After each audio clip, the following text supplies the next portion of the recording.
Dear students, today I am going to explain you retreating post monsoons, the transition season. During October November, with the apparent movement of the sun towards the south, the monsoon through or low pressure trough over the northern plains becomes weaker. ये अक्टूबर नवंबर में हमारे उत्तर भारत में monsoon कमजोर पड़ जाता है और ये फिर वापस साउथवर्ड चला जाता है.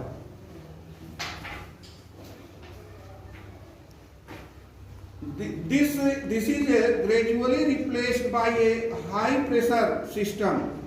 The south-west monsoon winds weakens and start withdrawing gradually. By the beginning of October, the monsoon withdraw from the northern plains. अक्टूबर के अंत तक ये उत्तर भारत से मानसून विदा हो जाता है पूरी तरह से. The months of October November form a period of transition from hot rainy season to dry winter conditions. The retreat of the monsoon is marked by clear skies and rise in temperature. While अक्टूबर के महीने में यहाँ से आकाश बिल्कुल clear हो जाता है और आप लोग जानते हैं, देखते हैं, you will find that the sky is clear and the sunshine is there is very hot and sun shines brightly. बहुत तेज धूप हुआ करती है अक्टूबर महीने में, है ना, और उस समय की धूप बहुत नुकसान करती है. लोग ज्यादा धूप में रहने से बीमार भी पड़ते हैं. तो उस समय का मौसम यहाँ बिल्कुल क्लियर हो जाता है, आकाश बिल्कुल clear. While day temperatures are high, दिन में टेम्परेचर बहुत ज्यादा होता है और नाइट्स आर कूल, और रात में मौसम ठंडा हो जाता है.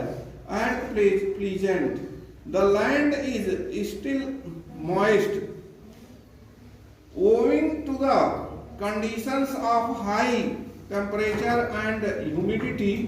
The weather becomes rather oppressive during the day.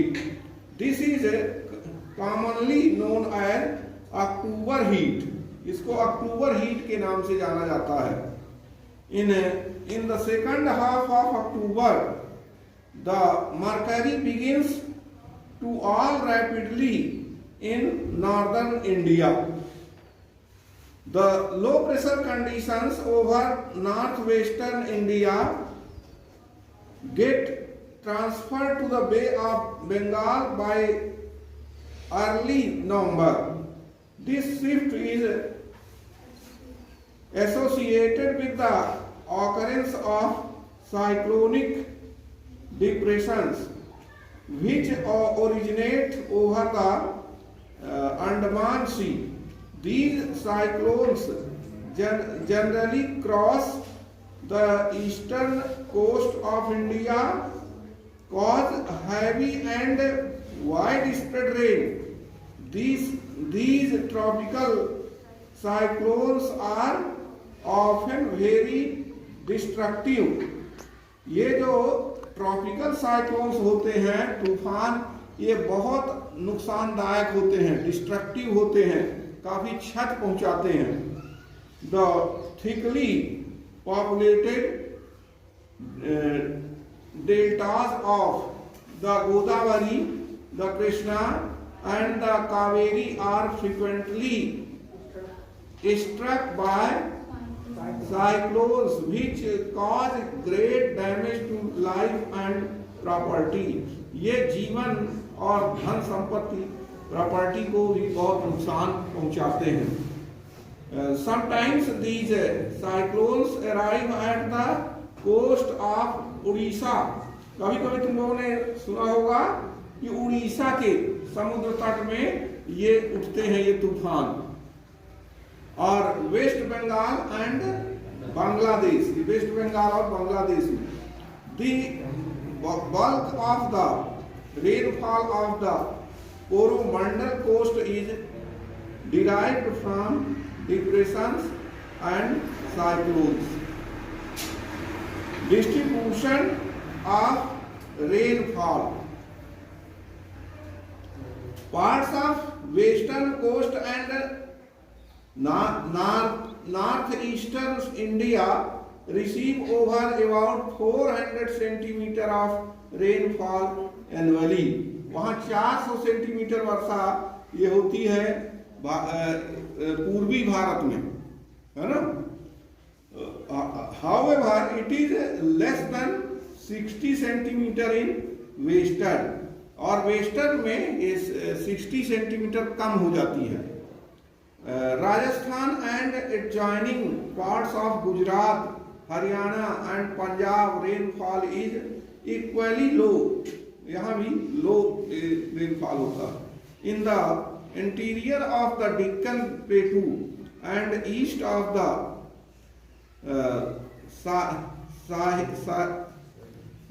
साहिद्रिस।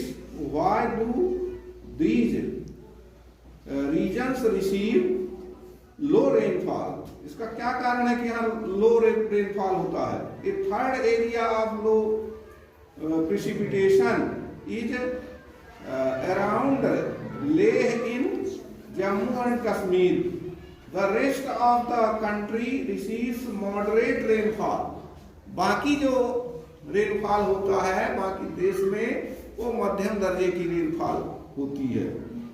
और snowfall is restricted to the Himalayan region, और जो स्नोफॉल होता है वो ज्यादातर हिमालयन रीजन्स में होता है। ये इधर मध्य भारत और यहाँ कभी कभी ऐसा हो जाता है ना। हाँ, owing to the nature of monsoon the annual rainfall is highly variable from year to year. Variability is high in the regions of low rainfall, such as parts of Rajasthan, Gujarat, and the leeward side of the Western Ghats. As such, while area of high rainfall are liable to be affected by floods, area of low rainfall are drought prone areas। देखो जहाँ लो rainfall होता है वहाँ drought यानी सूखा होता है, जहाँ हाई ज्यादा रेनफॉल होती है वहाँ पर फ्लड्स आता है ना। ना monsoon as A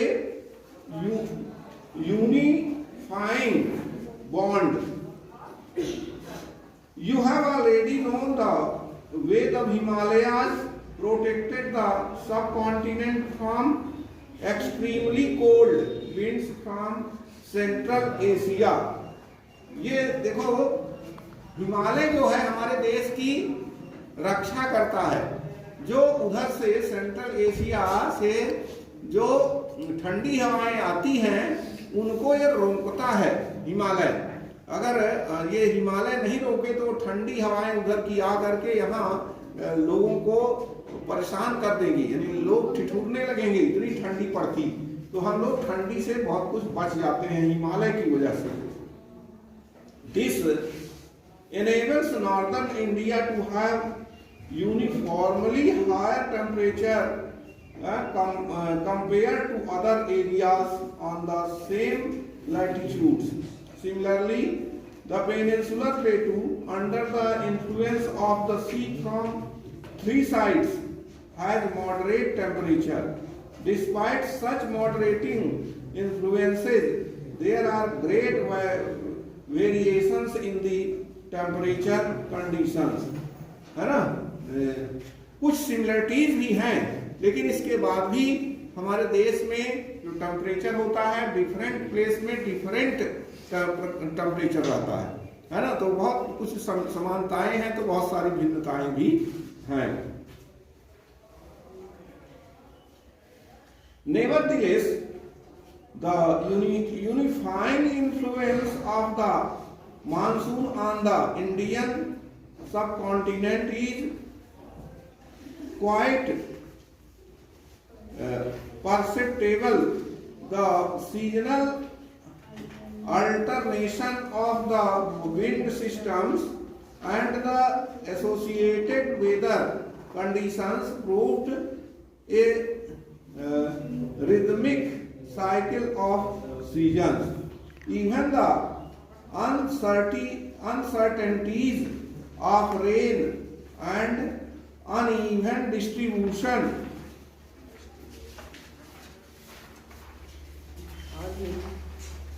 are very much typical of the monsoon.